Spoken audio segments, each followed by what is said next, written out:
Hello, I'm Kamal Santamaria. This is Counting the Cost on Al Jazeera, your weekly look at the world of business and economics. This week, Brazil. He is big on symbolism, big on rhetoric.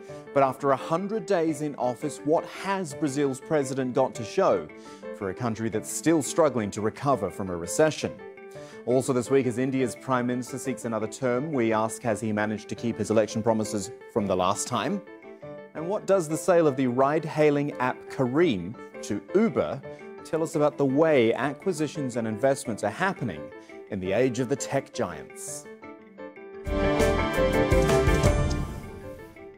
So it's been more than 100 days since Brazil's right-wing president Jair Bolsonaro came into power, and in that time, well, the stock markets burst through the 100,000 point mark, which is a historic achievement. But one perhaps more in hope and expectation of what Bolsonaro could achieve, because the reality is rather more grim. Consider this: efforts to save $260 billion through much-needed pension reforms are stuck in political wrangling. The economy is expected to grow at just 2%, less than the 2.5% forecast. Unemployment now hovering around 12%. And Bolsonaro's approval rating is the lowest for a president since the country returned to democracy 3 decades ago. Now, on a recent trip to the United States, he and Donald Trump promised to reset relations between the two countries. However, Bolsonaro conceded much and received little in return. And the prospect of a trade deal between the United States and China, that could actually be crippling for Brazil's farmers. And that's where we're going to start this week: the reality of Brazil's economy as told by those literally at the grassroots level.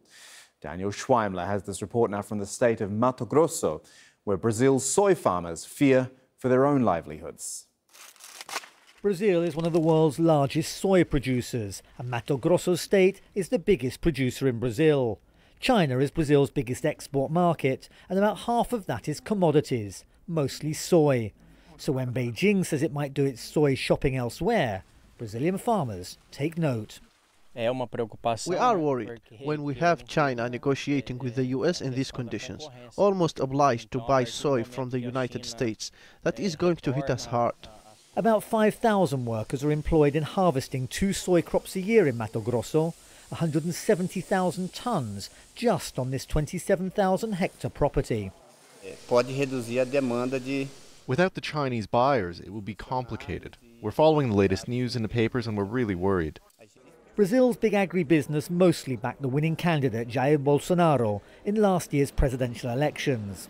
While Brazil does far more trade with China than the US, the new president went firstly to Washington.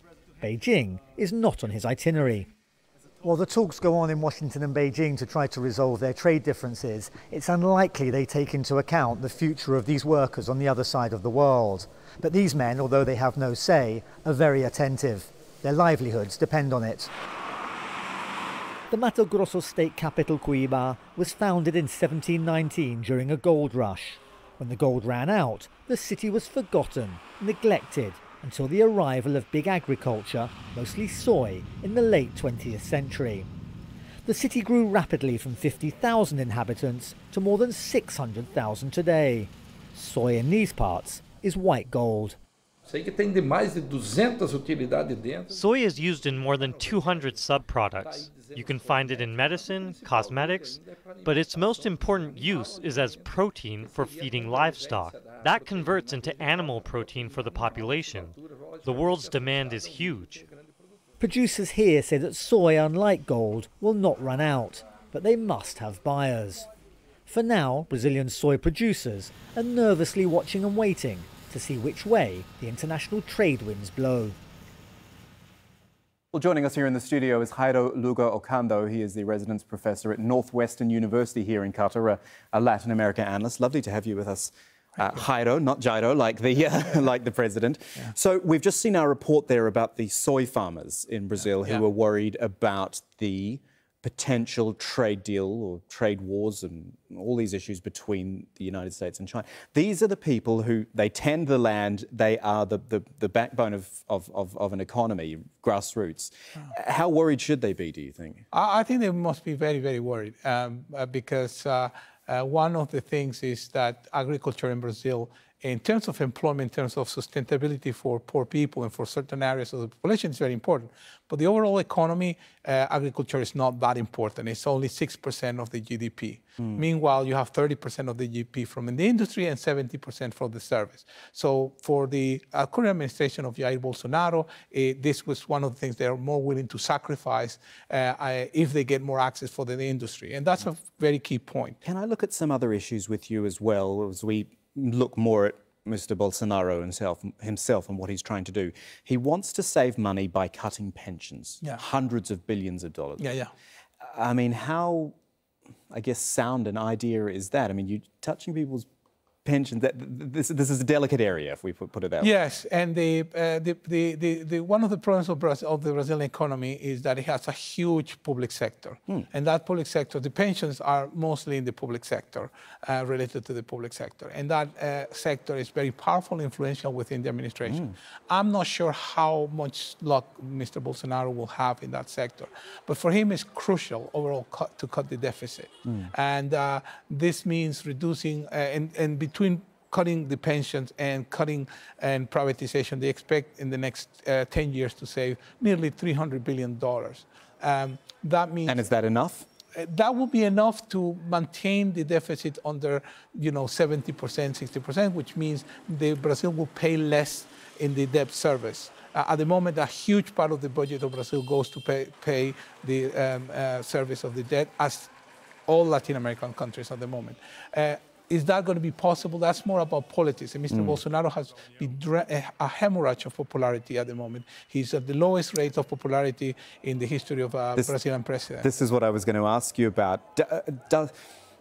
Does that matter, I guess? There are a lot of politicians who will say, oh, polls, whatever, he's only been in power for 100 days. But to be that low, what can he do to fix that? It matters a lot in Brazil, because one of the things on the left in Brazil feels they feel cheated. They feel that they put Lula in prison so he couldn't run again. So the left in Brazil is ready to mobilize itself, to really act quickly against. Bolsonaro won with a vote that was not only from the right. He had lots of appeal within the left and with the popular sector. Many poor people voted for Bolsonaro, but they are increasingly growing impatient with the administration's promises of economic growth. Unemployment is something like around 12%, and Brazil's growth forecast was cut this week, so it's less than was even expected. Some of the companies, big companies like pharmaceutical companies, are now announced they're going to stop production in Brazil.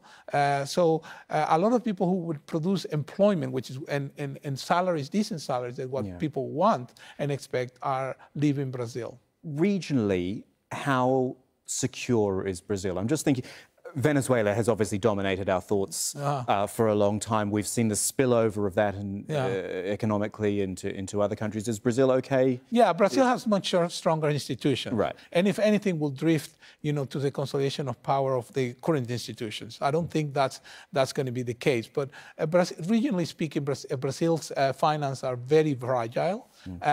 The biggest exports, I mean, Brazil has a surplus in exports. Brazil exports over $200 billion and imports something around $153 billion. That is a very important feature of its strength. But a lot of those exports goes into the Latin American market, for example, Argentina, Paraguay. And those markets, those economies are quite fragile at the moment, quite weak. One of the things we have to... Sorry. And I was going to say, and so is that why Mr. Bolsonaro looks elsewhere? He's been meeting Trump. He met Netanyahu as well from Israel, who's just been re-elected, making sure that there are other markets out there. Yeah. Well, the United States market has also been a traditional market. And of course, Mr. Bolsonaro would want the United States to be, again, its main market. But structurally, that is a long way to take, because that will mean, and again, we're going back to the industry, that would mean that Brazil will have to develop certain areas of the industry that could compete in the United States. With China, it's easier because they export commodities, raw materials, things that Brazil has. One of the big criticism against the Bolsonaro administration has been the flexible approach, the flexible approach, the weak approach that he adopted towards, for example, environmental legislation regulation where he deregulated a series of areas. But he's doing that because he knows that to get to the Chinese market at the moment, it's the mining and it's raw material that he needs to export. So he's trying to flexibilize that to increase the potential of the economy. He needs cash flow at the moment. He needs to increase the export surplus, but he also needs money to develop other areas. And he knows industrial production, which is where probably his hopes are, will take a long time. Jairo, it's been a pleasure talking to you. Thank you for joining us. And still ahead this week on Counting the Cost, educated but jobless. In Iraq, we're looking at whether private investors can succeed in creating jobs where the government has failed.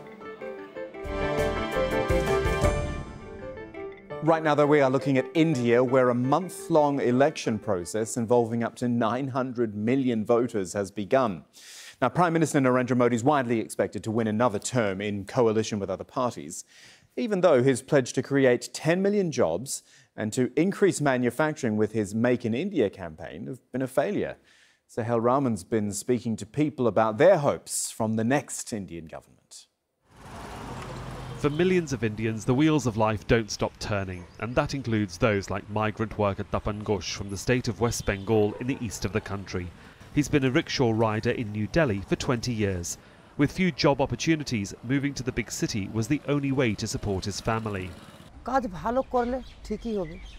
It would be wonderful if my son and daughter get an education. That's my only wish and nothing else. As a responsible rural voter, I go to great lengths to cast my vote.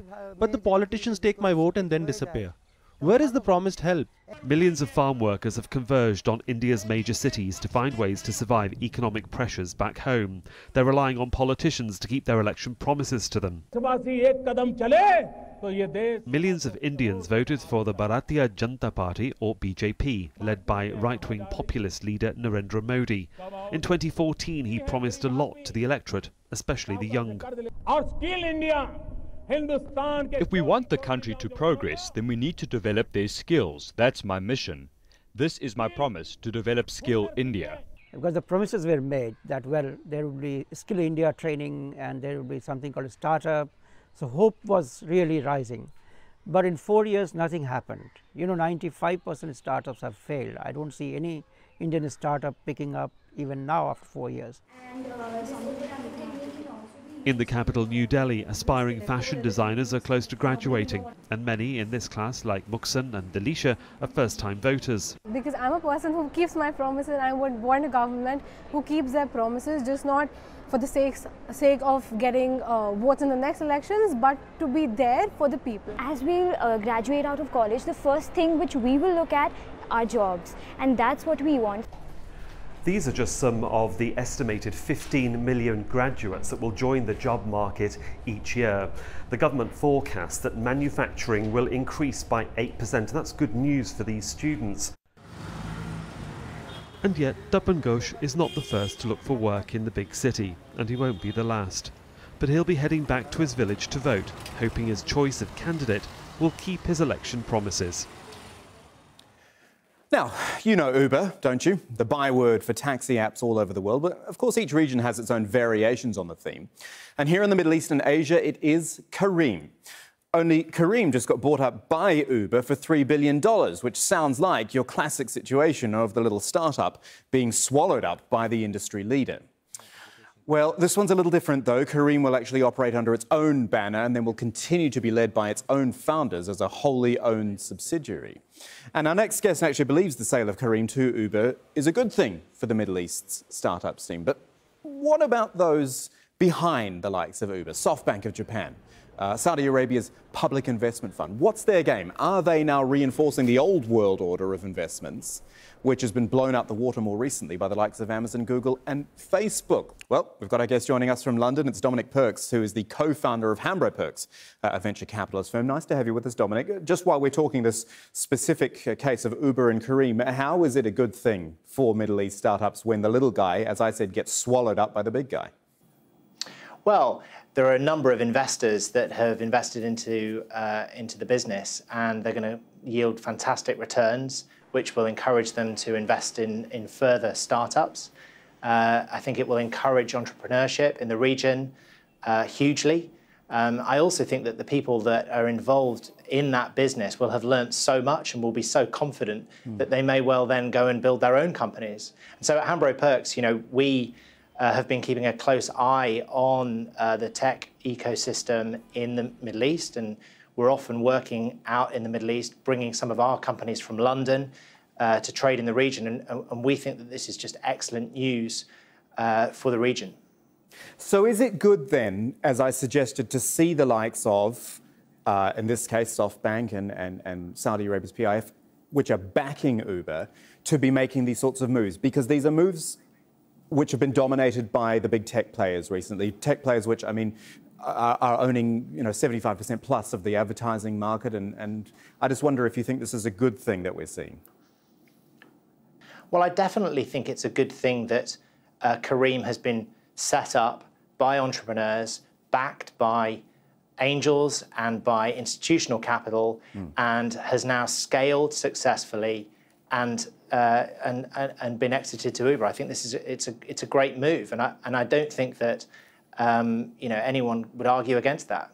More widely, is it a concern when you've got the Googles and the Amazons and the Facebooks, the usual suspects which we name, but when we see them making all the investments, them making all the consolidations, and with this huge growth footprint, is it a concern that that has happened for so many years now? Certainly at Hambro Perks, what we're trying to do is find and back and build the next Amazon, the next Facebook, the next Google. And the migration of talent from industry into early stage businesses now, stimulated and kind of catalyzed by transactions like Careem, can only be a good thing. I mean, in the end, to build great businesses, you need fantastic innovation, you need brilliant teams, and you need willing capital. And this Careem transaction is definitely going to stimulate the market, we think. So without giving the game away for what you guys are investing in, but tell me, what are you looking for? Because you say you want to find the next big thing, but there are so many little things out there right now which could be the next big thing. Absolutely. I mean, we see 60, 70 business plans a week that we review and consider for investment. Ultimately, what we're looking to do is back businesses that have real purpose and that are solving real problems.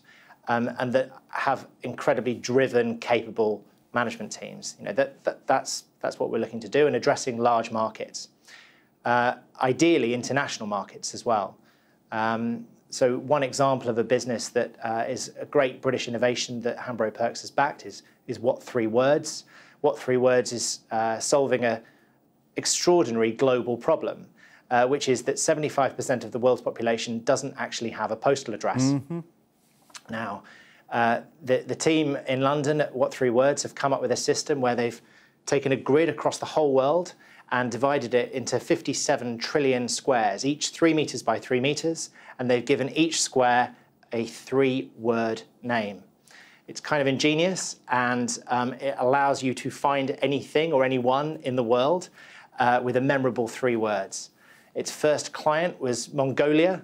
It's received investment alongside Hambro Perks from the likes of Sony Ventures, from Aramex in the region, from Daimler, and it's set to become a truly fascinating and transformative business, we think. No, I'm very familiar with What 3 Words, actually. It's good when you're trying to send a delivery driver your way or something like that. Do you feel, this is a slightly strange question, but do you feel lucky when you find something like that? I know it's your job to go out there and find these ideas and to decide, OK, this is the one we should back. But you must feel a bit lucky as well when you think, oh, out of all the millions out there, we got a good one. For sure. There's but you kind of make your own luck. So, it's... we see a lot of opportunities, and actually, you know what? There are lots of great ideas. It's so much about the execution. So certainly our approach at Hambro Perks isn't just to provide capital into these businesses, but to provide real support, real mentorship.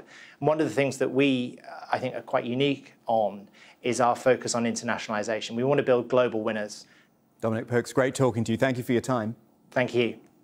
In Iraq, rising unemployment is provoking demands for government action, particularly by young people. The International Monetary Fund says youth unemployment is actually more than double the government's official rate of 20%. But is there an alternative, perhaps, to government intervention? Dulce Jabari reports from Baghdad. This is Hossein Nasir. He's got a degree in political science, but he's here in Baghdad's Tahrir Square selling tea. Hossein is one of the millions of Iraqis who are out of work. I have decided to wear the graduation attire and sell tea on the streets to earn a living and to deliver a message of discontent to the authorities. Nowadays, graduates suffer from lack of job opportunities and a weak government plan to address the issue. These protesters all have PhDs and are all out of work. They say they're angry with the government for not fulfilling its duty. Under Iraqi law, the government must provide government jobs to those who gain a PhD in any discipline.